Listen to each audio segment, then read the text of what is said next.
eu sou a Paola Alexandra e no vídeo de hoje eu vou contar pra vocês quais livros são donos do meu coração.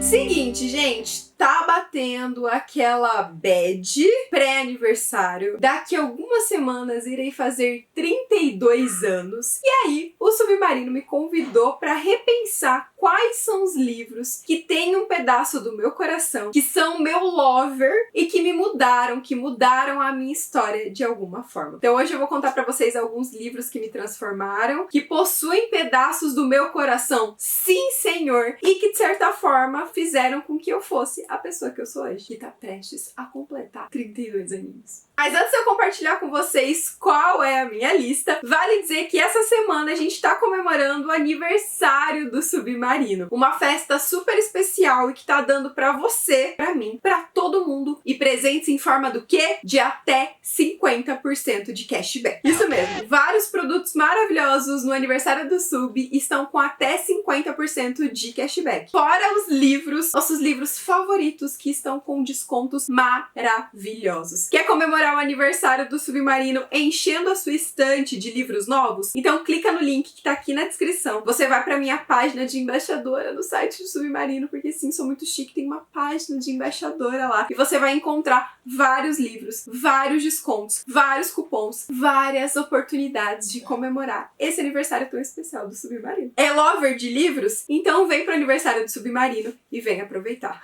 Sério, gente. Se joga, porque livro com até 50% de cashback e ainda desconto só no Sub. Bom, gente, vamos lá. Primeiro tópico. Um livro que não é perfeito, mas que mudou a minha vida. O ano que eu disse sim. Vocês sabem que eu não sou apaixonada por livros de não ficção, que autoajuda não é um gênero que eu leio tanto, apesar de gostar, sim, de vez em quando, de trazer esse estilo literário pra minha rotina de leitura. Mas o ano que eu disse sim é um livro, assim, muito divisor de águas na minha vida, porque quando eu li ele, a mensagem imposta ali foi muito importante, sobre como é necessário a gente se abrir para as oportunidades da vida. E é algo muito clichê, mas ainda assim, pra quem tá acostumado constantemente a viver com medo, com insegurança, a desacreditar da sua própria voz, do seu próprio potencial. A nossa primeira tendência é sempre dizer não. Dizer não para as coisas que nos tiram da nossa zona de conforto, dizer não para as coisas que geram ansiedade, que geram insegurança, que geram medo, que geram preocupação, porque o não é mais seguro. E aí, quando eu li esse livro, eu criei esse desafio de que não, eu vou começar a falar sim para as oportunidades que aparecem, principalmente para as oportunidades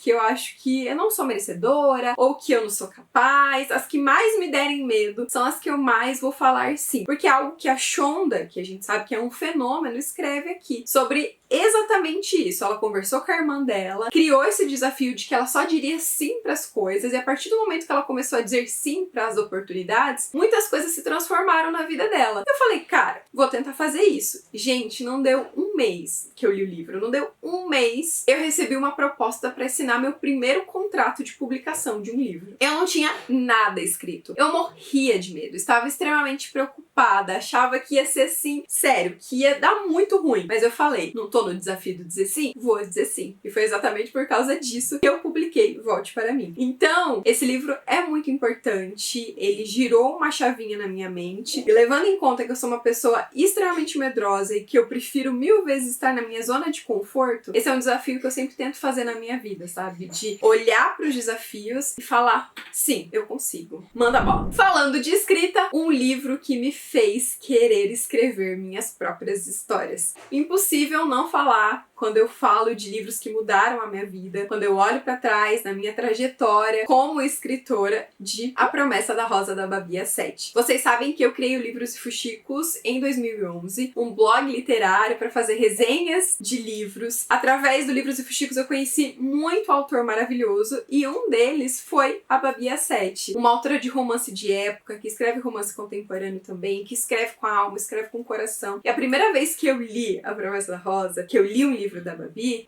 a sensação, gente, foi inexplicável, assim, as emoções que ela me gerou, como foi uma leitura que mexeu comigo, que, sabe, fez com que eu chorasse, com que eu risse, com que eu torcesse pela protagonista. E quando eu terminei a última página da leitura, eu lembro exatamente dessa sensação de como eu queria ser capaz de escrever romances tão emocionantes e tão fortes quanto aquele. E aí foi uma conversa depois disso com a própria autora que ela falou: então por que você não escreve? Então por que você não se dá a chance de começar a criar suas próprias histórias? Então é um livro muito importante pra mim, não só por ter trazido uma grande amiga através do mundo literário, mas também por ter mostrado que sim, existe espaço para os romances de época nacionais dentro do mercado nacional e que eu podia sim acreditar que os meus romances de época também iam ser lidos por outras pessoas. Uma leitura que foi uma experiência. Eu acho assim, existem livros que são 5 estrelas porque a narrativa é maravilhosa, ou porque a trama é surpreendente, ou porque o romance é cativante, ou porque os personagens são instigantes. Existem vários motivos pra gente favoritar e dar 5 estrelas pra um livro. Mas O Retrato de Dorian Gray foi pra mim um 5 estrelas diferente de tudo que eu já tinha lido, porque não foi só sobre a história do Dorian Gray, foi muito mais, foi a experiência completa. Esse livro em especial é uma edição que ele tem vários apêndices. Então tem textos históricos sobre a vida do autor, sobre o momento no qual a obra foi escrita, os reflexos dessa obra na nossa sociedade, o tanto de censura pela qual essa obra já passou. Então trouxe tantos elementos históricos que agregaram tanto à história do Dorian Gray, que foi assim uma experiência. Não foi apenas uma leitura sobre um retrato mágico que envelhece enquanto seu muso inspirador segue cada vez mais jovem. Não foi apenas sobre a história. Foi mais, sabe? Foi sobre o que realmente significa escrever, se doar nas páginas de um livro, quando você é autor, você se coloca ali, então a gente vê muito do autor derramado, e os reflexos do poder da palavra também, porque foi muito marcante pra mim descobrir que o autor foi preso, e que na prisão ele foi condenado por causa de trechos do seu livro, e trechos do seu livro foram usados pra condená-lo, porque ele foi preso por ter um relacionamento com outro homem. Então, assim, é um livro que, pra mim, realmente, a leitura nessa edição em especial transformou toda a minha experiência e esse se tornou um dos meus livros favoritos da vida. Eu acho que todo mundo deveria ler, mas não lê em qualquer edição. Lê nessa edição, porque abre os nossos olhos para muito mais do que é uma literatura clássica. Literatura clássica é mais do que as páginas. São coisas que estão nas entrelinhas, a vida do autor, o momento histórico no qual a obra foi escrita, enfim, gente, é um livro maravilhoso. Um livro que me mudou por completo. Aqui eu quero muito falar sobre O Ódio que Você Semeia. Eu indiquei esse livro muitas e muitas vezes no canal, logo depois que eu fiz a leitura dele. E foi um livro que me trouxe uma consciência social da qual eu precisava muito para crescer como pessoa. Eu gosto de dizer que hoje a gente vive em uma sociedade em que as pessoas acreditam que todo mundo já nasce extremamente desconstruído. E a verdade é que não. Nós somos frutos do meio no qual nós estamos expostos, das nossas famílias, das limitações das nossas famílias. Por isso, somos sim pessoas cheias de preconceitos, cheias de limitações. E hoje, eu ainda arrisco dizer que a gente vive em uma sociedade em que as pessoas não têm noção dos seus privilégios. Então, quando eu li O Ódio que Você Semeia, que é um livro extremamente jovem, que fala sobre racismo de uma maneira tão simplória, eu levei muito tapa na minha cara. Muito. Eu me vi sendo desconstruída, principalmente sobre o que eu lia, sobre as histórias que eu tava perpetuando, as histórias que eu tava indicando, sobre a composição da minha estante. Foi um livro que fez com que realmente eu refletisse, sabe? Sobre quantos autores não brancos eu tinha na minha estante, quantos autores não brancos eu tinha na minha lista de favoritos, quantos autores não brancos eu indicava pra vocês, quantos romances protagonizados por personagens não brancos. Então foi um livro, e olha, gente, é um livro jovem, e é um livro jovem que recebeu milhares de críticas de pessoas da literatura culta, que, ai, meu Deus, literatura jovem não serve pra nada, mas eu, com os meus 20 e poucos anos, li esse livro e aprendi demais, sabe? Eu me despi, tive consciência, tomei consciência dos meus privilégios de uma forma tão, sabe? Porque não nasci desconstruída, estou me desconstruindo ainda. Então foi um livro que girou uma chavinha. E logo depois de O Ódio que Você Semeia, eu li Olhos d'Água, da Conceição Evaristo, que foi outro que daí ele criou uma potência realmente, sabe? Aí eu comecei a perceber cada vez mais sobre a minha leitura, sobre os meus preconceitos, sobre a minha voz aqui no YouTube, em todas as minhas redes sociais, e sobre como a literatura só é literatura se ela é diversa. Se você tá lendo as mesmas coisas, protagonizadas, dos mesmos autores, protagonizados pelo mesmo perfil constante de personagem. Então, sinto lhe dizer, mas não é literatura. Porque literatura é um reflexo da nossa sociedade. E a nossa sociedade é o quê? Extremamente diversa. Pegando o gancho, um romance jovem que eu acredito que todo mundo deveria ler. Eu tenho aqui no canal um vídeo que mudou muito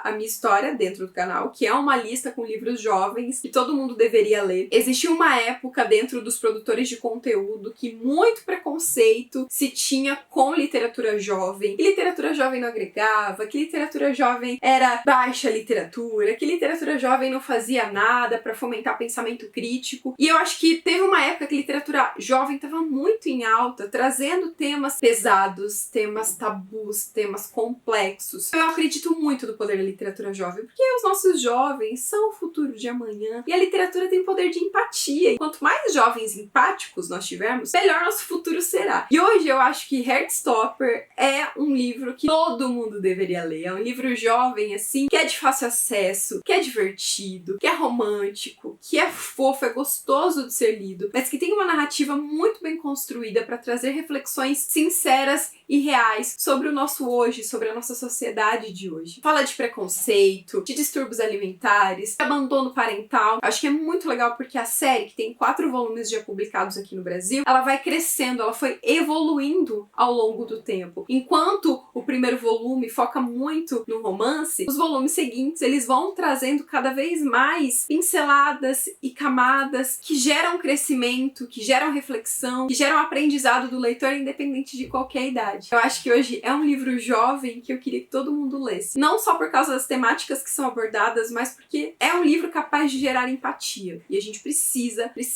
cada vez mais de crianças jovens e pessoas empáticas. Porque só assim nossa sociedade vai de fato se transformar. Vai parar de ser uma sociedade que foca só no seu umbigo, só ali, né, nos seus privilégios, e vai conseguir olhar para o outro, para as necessidades do outro e lutar por políticas públicas que vão beneficiar todos, não só uma pequena parcela da população. Autor que é uma inspiração. Tem vários, mas eu escolhi 2 nomes aqui para trazer para vocês. Primeiro, a Karina Risse. Eu acho muito valioso tudo que ela construiu através da literatura romântica, principalmente em um período em que não se acreditava nos livros de romance. Ela tem ali, eu acho que, mais de 15 anos de carreira, e além de seus livros terem números assim super expressivos de venda, um público gigantesco que lê tudo que ela escreve, serem livros leves, envolventes, divertidos, emocionantes, também são livros que estão conquistando outros formatos agora. A gente tem Procura-se um Marido, que foi adaptado para HBO Max. No Mundo da Luna, que também foi adaptado para HBO Max. Tem Perdida, que vai sair nos cinemas, produzido pelo estúdio Disney. Cara, isso é grandioso, assim. Como eu disse para vocês, quando eu olho para trás, quando eu comecei o Livros e Fuxicos lá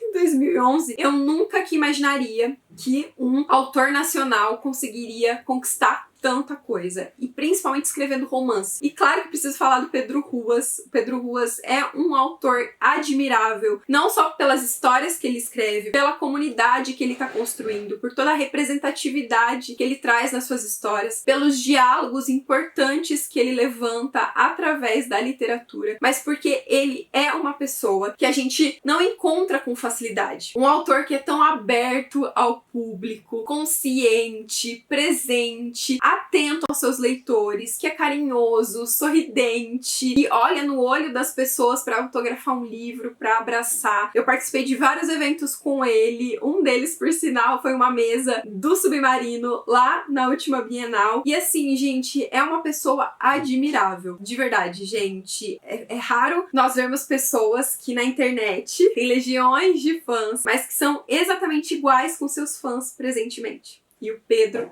é assim. Claro, tem outros nomes da literatura também, mas o Pedro, gente, de verdade, que pessoa iluminada. Um livro que me fez amar a literatura clássica. Falei pra vocês muito nesse vídeo do preconceito com romance romântico, mas também eu, como leitora, tinha muito preconceito com os livros clássicos. Eu via os clássicos como enfadonhos, como chatos, como difíceis de serem lidos. Eu venho de uma educação toda de escola estadual. Então, todo o meu contato com a literatura em infelizmente, veio através de grades curriculares dentro da escola que são extremamente apertadas, que o professor não tem tempo pra nada, que o coitado tem que se virar em mil pra que os alunos deem conta das leituras pro Enem, pro vestibular, enfim, entendo o lado do professor. Mas, como aluna, esse foi meu único contato com a literatura clássica, aquela literatura clássica para prova, para apresentação, para teatro, gente. Então eu tinha um baita preconceito com a literatura clássica até eu ler Jane Eyre. E foi assim, virou uma chavinha. Porque é um livro clássico extremamente rápido de ser lido. Rápido no sentido que você fica tão envolto na narrativa, tão envolto na protagonista, que você não consegue parar de ler. É um livro denso, é um livro com camadas, é um livro com reflexão social, é um livro que às vezes a personagem fala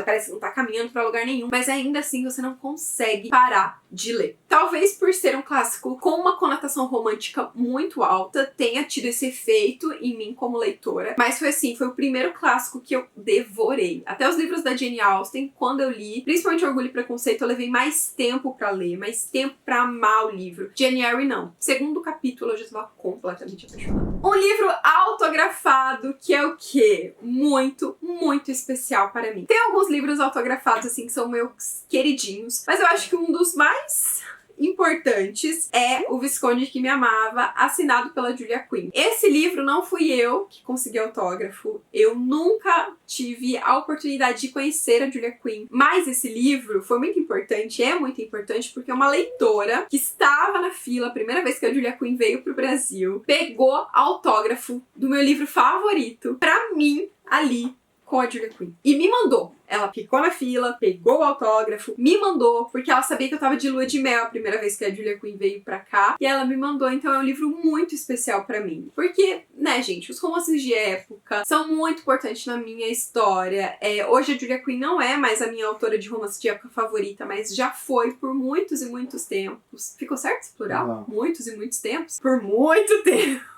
Ela me inspirou de várias formas. Ela fez, né, fomentar em mim esse amor pelos romances de época. Então é um livro muito especial. E você, tem algum livro autografado especial aí na sua estante? Deixa aqui nos comentários que eu quero saber. Um personagem que me transformou como pessoa. A protagonista de As Alegrias da Maternidade. Esse livro foi um dos meus livros favoritos de 2 anos atrás, se eu não me engano. É um dos meus livros favoritos da vida. É muito legal a gente ver a construção dela se entendendo como mulher, sentindo que o único propósito da vida dela é ser mãe. E ela cresce ouvindo isso, ela sonha com isso por muitos e muitos anos e vai ser a única coisa que ela não vai conseguir. Então, tem uma frustração gigantesca, tem escolhas muito difíceis que ela vai precisar fazer para realizar esse sonho. E aí tem as consequências dessas escolhas, as dores e a frustração. Ela vive com uma certeza que incumbiram em sua mente, que ela só vai se sentir completamente realizada quando ela for mãe, e ela vai só encontrar a felicidade plena lá na sua vida, na terceira idade, quando seus filhos já estiverem bem criados e cuidarem dela e devolverem pra ela todo o esforço, toda a entrega que ela deu pra esses filhos. E aí a gente vê o perigo, porque é o perigo de você colocar expectativas nos outros, mesmo que sejam pessoas que você ama como seus filhos. Olha, foi tapa na cara atrás de tapa na cara. Mas eu li esse livro num momento muito importante. Eu tinha acabado de ter a Júlia, então assim foi uma leitura que me marcou muito, que me transformou muito. Eu aprendi demais com essa personagem. Ela trouxe várias reflexões internas assim extremamente valiosas. E por último, um livro que me tirou da minha zona de conforto e que eu amei. Fahrenheit 451. Aqui girou uma chavinha da Paula que gosta sim de ler ficção científica. Eu tinha uma ideia da ficção científica muito simplória de ETs, de máquina mortífera, de viagem no tempo, mas ficção científica é um gênero muito amplo que pode pender um pouco pra fantasia, pode pender um pouco pra distopia. E em Fahrenheit 451 a gente tem uma distopia com uma reflexão social extremamente valiosa e um mundo no qual os livros são proibidos, os livros são queimados,